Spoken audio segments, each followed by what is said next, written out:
여러분께 용서를 구하려고 합니다. 궁금하지 않습니까? 궁금하시죠? 네. 제가 큰 잘못을 했습니다. 제가 들어오면서 선배 목사님께서 들어가면은 운동도 하고 진돗개를 한 마리 꼭 갖고 들어가라 하더라고요. 그래서 그게 너무 저는 좀 좋았어요. 어렸을 때부터 개를 또 키운 또 집이고, 그래서 개를 또 좋아하고 했는데, 와서 참 많은 제가 도움을 또 받았습니다. 그런데 저 혼자 기쁘고 좋으면 뭐 하겠습니까? 여러분 마음이 불편하신데, 그래서 개를 키우면서 여러분에게 불편한 마음을 드려서 정말 죄송합니다. 교회가 개를 짖는 소리보다 와서 또 편안하게 예배를 드리고 기도할 이런 장소인데, 제가 개를 데리고 와서 시끄럽게 해서 아주 죄송합니다. 예. 그래서 지금 저는 그 찬양이를 누가 키운다 그래서 새끼하고 같이 한꺼번에 드렸습니다. 그래서 죽고 사는 것은 이제 제 손에서 끝났습니다. 어찌 될지 모르겠는데, 그래서 이제 우리 그 고양이가 2마리 있어서 좀 지도 잡고 얼마나 예쁜지 모르겠습니다. 그래서 하여튼 여러분들이 또 그동안 참아주시고 이해해 주셔서 제가 이렇게 또 여러분 앞에서 회개하는 이런 시간을 갖게 해서 정말 감사합니다. 자, 앞뒤로 인사합시다. 사랑하고 축복합니다. 네, 잘 오셨습니다. 네. 우리는 예배가 정말 성령이 넘치고 기쁨이 넘치고 축복이 넘치는 그런 예배가 됐으면 좋겠습니다. 네, 저도 불철주야 노력하고 이렇게 하겠습니다. 오늘 본문은 세례 요한의 죽음에 관한 말씀입니다. 죽음은 여러 가지가 많이 있는데, 내가 원해서 죽는 죽음과 자연사와 이렇게 목이 잘려서 죽는 죽음들이 여러 가지가 있습니다. 예수님의 길을 준비했던 세례 요한이 세상의 권력자인 헤로당 앞에서 옳지 않다고 외치며 진리를 선포하다가 결국에 감옥에 갇히고 목숨을 잃게 되는 이야기입니다. 이 진리의 말씀은 어떤 이야기입니까? 동생의 아내를 취한 바로 토라를 어긴 그 형을 빗대어 비판했죠. 그것은 그 비판했던 그 용기가 반대로 어떻게 오냐? 죽음으로 왔다는 것이죠. 근데 그 죽음이 험한 죽음이냐, 아니면 진리를 위해서 지키다 죽은 죽음이냐, 이 죽음에 관한 이야기입니다. 세례 요한은 단지 한 사람의 비극적인 죽음을 상징하지 않습니다. 그는 진리와 세속 권력의 충돌로 하나님의 말씀과 인간의 욕망이 부딪히는 자리에 보여주는 인물이라는 것이죠. 세상의 모든 권력을 다 쥐고 자기가 맘만 먹으면 모든 일을 할 수 있었던 그 왕에게 복음의 진리를 전했던 세례 요한이 그거 아니라 너 잘못됐다 이야기할 수 있는 이 용기가 바로 죽음으로 보답을 했다는 것이죠. 오늘 우리는 이 말씀을 통해서 진리를 붙드는 용기, 세속의 유혹을 이기는 믿음, 그리고 오늘 교회와 성도에게 주시는 사명을 함께 묵상해 보고자 합니다. 진리는 공짜가 아니라 대가를 요구합니다. 우리의 삶도 마찬가지입니다. 주일 성수를 지키는 것, 금요 예배, 수요 예배를 지키는 것, 이것 전부터 제가 늘 강조했는데 공짜가 아니라는 거죠. 여러분의 수고와 헌신이 반드시 뒤따른다는 거죠. 이것이 용기라는 것입니다. 세상 사람들은 오늘 보니까 우리 농협 보니까 매산을 또 많이 하고 있더라고요. 아마도 교회 안 다니신 분들은 오늘 문국에서도 한 잔 걸치고 또 돈 세고 아마 그러실 것 같습니다. 그런 시간에 우리는 하나님 앞에 무릎 꿇고 엎드려서 예배드리는 이 시간들이 헛된 시간이 아니라는 것이죠. 하나님께 나아가는 한 계단 쌓아가는 그 어둠에 하나님의 말씀을 통하여 내가 새롭게 되는 그 결단의 시간이 바로 예배의 시간이라는 것이죠. 이 예배는 진리의 말씀을 내 안에 기억하고 내 안에 심는 것이죠. 모를 심는 것처럼 그 말씀을 내 가슴 속에, 내 마음 속에 심어 놓는다는 것이죠. 필요할 때 기억해서 하나씩 꺼내서 내가 다른 길로 갈 때에 이 진리의 말씀을 통해서 내가 바로잡고 하나님과 동행하는 그 삶을 살기를 다짐하는 이 시간이 우리에게 필요하다는 것입니다. 요한은 왕의 잘못을 지적했습니다. 당신이 형의 아내를 취한 것은 옳지 않습니다. 다시 말해서 요한 당신은 토라를 어겼습니다. 곧 하나님의 뜻을 저버린 왕이라고 지적합니다. 당시의 토라는 하나님의 말씀, 진리의 말씀입니다. 유대인은 이 말씀을 지키기 위해 어떤 헌신도 말지 않고 다 지켜야 했습니다. 그런데 왕은 그 토라를 저버리고 동생의 아내를 취하는 그 잘못을 저질렀는데도 불구하고 하나님 말씀에는 세례 요한 외에는 없다는 겁니다. 그 한마디로 그는 감옥에 갇혔고 요한은 권력자의 눈치를 보지 않았습니다. 그는 사람이 아니라 하나님을 두려워한 사람이었다는 것이죠. 눈치 보고 내 안위와 가족의 안위를 위해서 그냥 묻어뒀다는 것이죠. 저는 한교에 들어와서 독특한 문화를 저는 경험합니다. 면사무소가 잘못하면 잘못했다고 이야기하는데 잘못했다고 이야기하신 분은 제가 한 번도 못 봤습니다.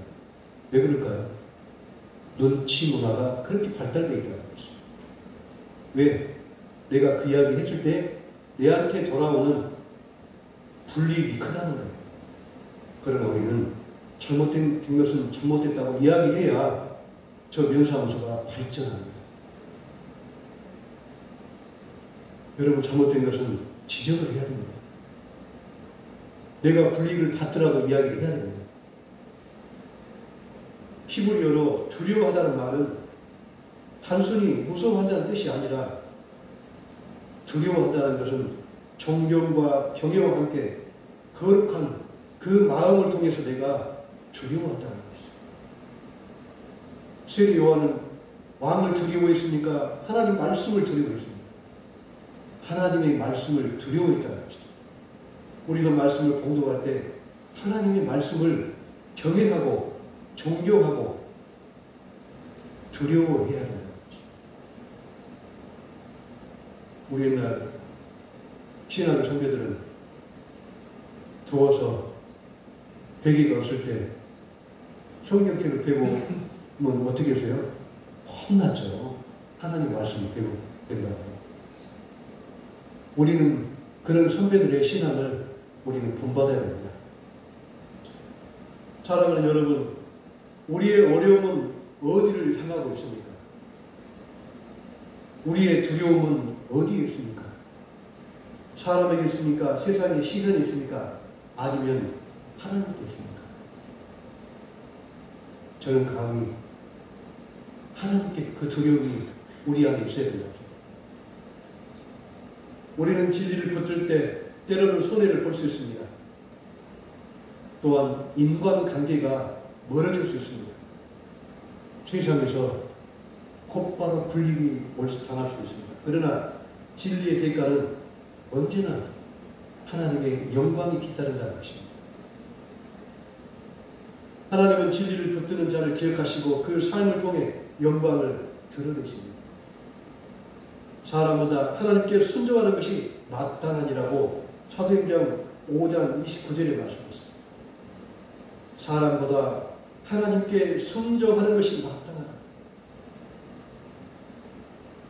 다시 말해 이 말은 사람을 두려워하지 마라. 우리가 진리를 히브리어로 하면 어떻게 합니까? 에메트라고 그러죠. 히브리어 첫자 22자 중에 첫 번째하고 중간하고 마지막을 합쳐서 에메트라고 합니다. 그 이야기는 뭡니까? 처음과 중간과 끝이 변함이 없다는 것이죠. 이 진리라는 것은 하나님의 국률하심과 예수 그리스도의 사랑하심이 변하지 않는다는 것이죠. 하나님의 진선미가 변하지 않는다는 것입니다. 여러분은 그 사랑을 24시간 365일 하나님께서 늘 부어주고 계십니다. 어떨 때 그걸 모릅니까? 하나님의 말씀을 멀리할 때, 예배를 멀리할 때, 우리 성도들하고 멀리할 때 그 두려움이 내 안에 싹튼다는 거죠. 세상은 진리를 미워하고 유혹으로 타락시킵니다. 헤롯의 생일 잔치가 얼마나 성대하게 열렸을까요? 화려한 조명과 화려한 음악과 사람들의 웃음소리 속에서 헤로디아의 딸이 나와 현란한 춤을 춥니다. 그 춤은 단순한 축하가 아닙니다. 진리를 억누르고 권력을 미혹시키는 세상의 세속의 상징이라는 거죠. 세상의 상징이라는 거죠. 우리 어떻습니까? 우리도 놀아볼 만큼 놀아봤잖아요. 노래방 가서 현장한 춤도 춰보고 노래도 목소리 터져나온 노래도 해보고 다 해봤잖아요. 이 문화가 하나님의 문화가 아니라 세상 문화라는 사단의 문화라는 우리의 영혼을 점먹는 세상의 문화라는 이 성대한 이 잔치 속에서 그녀의 춤 한 번의 왕은 판단력을 잃어버렸습니다. 정신을 잃어버렸습니다. 이성을 잃고 감정이 앞서게 됩니다. 감정이 흔들려 사람들의 시선을 묶이고 결국 죄 없는 요한을 죽음으로 내몰았습니다. 어떻습니까? 오늘날 세상은 마찬가지 아닙니까? 모 대통령은 국민을 위해서 공약을 남발하고 국권은 빚이 져가고 인기에 영합하는 이런 대통령들이 국가를 저먹습니다. 교회와 성도를 향해 속삭입니다. 오늘 교회 안 가도 돼. 오늘 하나 빠져도 된다니까. 말씀보다 현실이 더 중요하지 않니? 성경 공부 하는 것보다 우리 노래방에서 실컷 노래 한번 불러보자. 진리보다 관계가 더 중요하지 않니?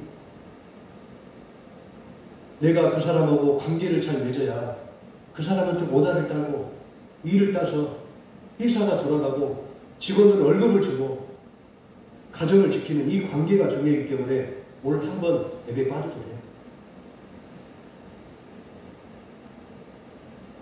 그러나 성도 여러분, 진리 없는 사랑은 타락이고 사랑 없는 진리는 폭력이라는 거죠. 요한은 진리를 잊지 않았습니다. 그는 목숨보다 진리를 사랑했습니다. 예수님께서 말씀하십니다. 진리를 알지니 진리가 너희를 자유케 하리라. 요한복음 8장 32절 말씀입니다. 진리를 지킨 자가 진정한 자유를 얻습니다. 세상은 유혹으로 우리를 묶지만 하나님의 진리는 우리를 죄에서 해방시킨다는 것입니다. 두려움에서 우리를 해방시킨다는 것입니다. 하나님의 나라는 결코 멈추지 않습니다. 세례 요한의 머리가 날아가도 우리의 죽음이 임박해도 하나님 나라는 결코 멈추지 않는다는 거죠. 요한이 죽은 후 제자들이 그의 시체를 가다가 장수하고 예수께 가서 그 일을 알렸습니다. 이 짧은 구절 속에서 놀라운 복음이 담겨 있습니다. 요한의 사역은 끝났지만 하나님의 일은 계속된다는 것입니다. 세상의 칼은 요한의 목을 베었지만 그 누구도 하나님의 말씀을 자를 수는 없다는 것입니다. 사람은 진리를 물을 수도 있어도 진리 자체이신 하나님은 멈출 수가 없다는 것입니다. 오늘날 세상이 교회의 비난을 받고 믿음을 공격해도 하나님 나라는 여전히 자라고 있다는 것입니다. 어디서요? 여러분 마음 안에요. 하나님 나라는 계속 자라고 있다. 이것이 여러분과 저의 소명이라는 것이죠. 하나님은 요한의 제자들을 예수께로 보내며 이제 복음의 시대가 시작된다고 이야기합니다. 내 목이 달아날지라도 하나님은 예수 그리스도를 통해서 우리의 복음을, 하나님의 나라를 계속 전하시겠다. 하나님의 말씀은 쇠사슬에 매이지 아니하니까 교회는 멈추지 않습니다. 진리의 증언은 이어집니다. 그리고 하나님은 오늘 이 시대에도 우리에게 각자를 요한의 후계자로 진리의 증인으로 부르고 계신다는 것입니다. 이것이 여러분과 저의 소망이 되시기를 축원합니다. 사랑하는 성도 여러분, 세계 요한의 생애는 짧았지만 그가 남긴 흔적은 영원합니다. 그는 세상의 박수를 받지 못했지만 하나님의 칭찬을 들을 것입니다. 여러분과 저는 세상 사람들의 손가락을 받지만 하나님께서 분명 천국에서 칭찬받을 것을 믿습니다. 오늘 우리에게도 동일한 부르심이 있습니다. 이 시대의 요한으로 진리를 외치고 세속의 유혹 앞에서 타협하지 않으며 하나님 말을 두려워하는 주님의 백성이 되기를 간절히 기도합니다. 요한은 죽었지만 그 메시지는 살아있습니다. 하나님은 여전히 진리를 붙드는 사람을 통해 그 나라를 세우고 계십니다. 오늘 우리 모두가 이렇게 고백하기를 원합니다. 주님, 진리를 사랑하겠습니다. 주님의 복음을 사랑하겠습니다. 주님께서 주신 소명을 붙들고 나아가겠습니다. 세상이 나를 미워해도 나는 주님의 말씀을 붙들겠습니다. 그 결단 속에서 하나님은 우리를 통하여 다시 세상을 새롭게 하실 것입니다. 그 소망이 저와 여러분에게 있다는 것을 하나님께서 오늘 또 말씀하고 계십니다. 오늘 함께 통성으로 기도하기를 원합니다. 진리를 말할 수 있는 용기를 주시기를 원합니다. 아버지 하나님, 어떤 상황에도 하나님의 말씀을 담대히 전하기를 원합니다. 세상의 유혹을 이길 수 있는 거룩한 분별력을 아버지 하나님 내려주시옵소서. 세상과 타협하지 않는 마음, 순결한 마음을 하나님 내려주시옵기를 간절히 원합니다. 하나님, 오늘 이곳 북방교회를 통하여 예배자로 세우셨습니다. 우리 한 분 한 분의 북방교회 권속들을 사랑하여 주시고 이곳에 소명자라고 세우셨사오니 아버지 하나님, 진리를 사랑하게 하여 주시옵기를 간절히 원합니다. 진리를 말할 수 있는 용기도 내려주시옵기를 간절히 원합니다. 하나님, 예수님께서 이 땅에 진리를 선포하여 주시고 우리도 이 땅에 진리를 선포하기를 원합니다. 어떤 상황 속에서 하나님의 말씀을 담대 담대히 전하기를 원합니다. 하나님, 세상의 유혹을 이길 거룩한 분별력을 허락하여 주시옵기를 간절히 원합니다. 하나님, 세상의 유혹은 너무나 강력하여 우리를 넘어뜨립니다. 하나님, 그 유혹에 넘어지지 않기를 원합니다. 왕자 하나님, 오뚜기처럼 일어나 하나님의 진리를 전하는 거룩한 주님의 예배자가 되기를 간절히 원합니다. 왕자 하나님, 타협하지 않은 믿음을 허락하여 주시옵소서. 순결한 믿음을 허락하여 주시옵소서. 왕자 하나님, 우리에게 눈같이 흰 마음을 허락하여 주시고 우리의 허물을 보자기로 덮어주시옵기를 간절히 원합니다. 또한 아버지 하나님, 기도할 것은 교회가 예언자직 사명을 회복하기를 원합니다. 하나님, 우리 교회들이 힘을 잃어가고 있습니다. 하나님의 말씀을 잃어가는 우리 한국교회를 일으켜 세워주시옵기를 간절히 원합니다. 한국교회가 세상의 빛과 소금으로 진리를 개헌하는 교회들이 되기를 원합니다. 하나님, 나라의 사역이 이어지기를 간절히 원합니다. 또한 아버지 하나님, 다음 세대가 교회를 외면하며 교회를 떠나가고 있습니다. 예수께로 나오며 복음의 계승이 이루어지기를 간절히 아버지 하나님 원합니다. 아버지 하나님, 진리의 말씀을 붙드는 우리 후반교회가 되기를 간절히 원합니다. 예언자직 사명을 회복하기를 간절히 원합니다. 하이도의 세상의 빛과 소금의 역할을 감당하는 진리를 개헌하는 우리 후반교회가 되기를 아버지 하나님 간절히 원합니다. 아버지 하나님, 우리의 생명이 없어져도, 우리가 이 자리에 없어져도 진리의 말씀, 하나님의 나라의 사역이 이어질 줄 믿습니다. 아버지 하나님, 다음 세대에 예수님으로 나오며 복음의 계승이 이루어지기를 간절히 원합니다.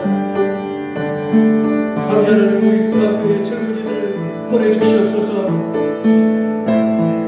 복음을 이어갈 수 있는 다음 세대가 이곳에서 엎드려 하나님의 진리를 말씀을 듣고 회개하며 거룩한 마음으로 진리의 말씀을 세워가기를 간절히 원합니다.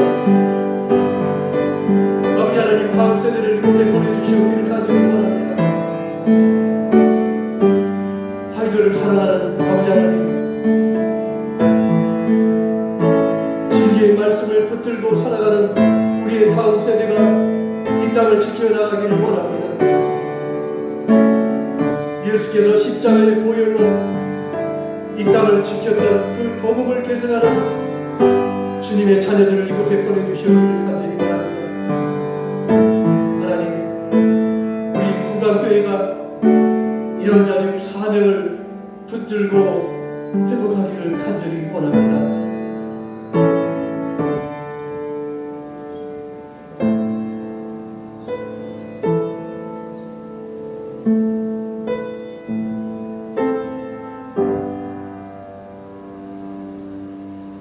사랑과 진리의 하나님 아버지, 세례 요한의 삶을 통해 진리를 위해 살고 진리를 위해 죽는 믿음의 길을 보여주심에 감사합니다.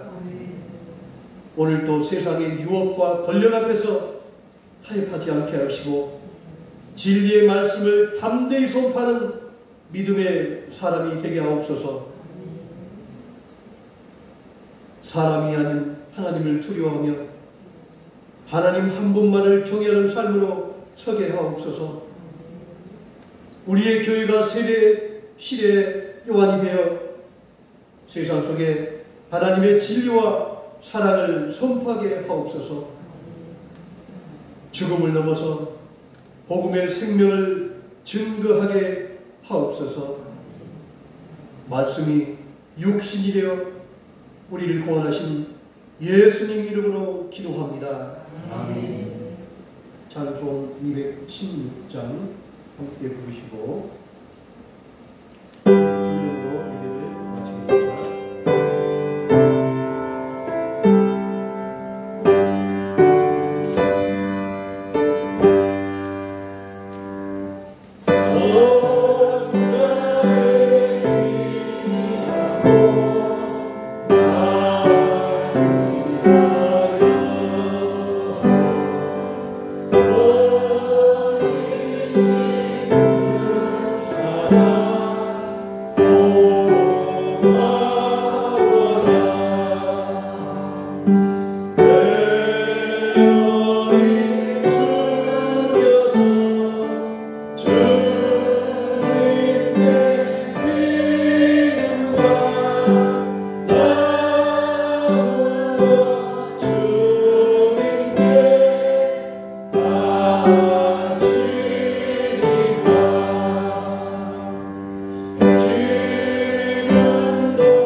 하늘에 계신 우리 아버지의 이름을 거룩하게 하시며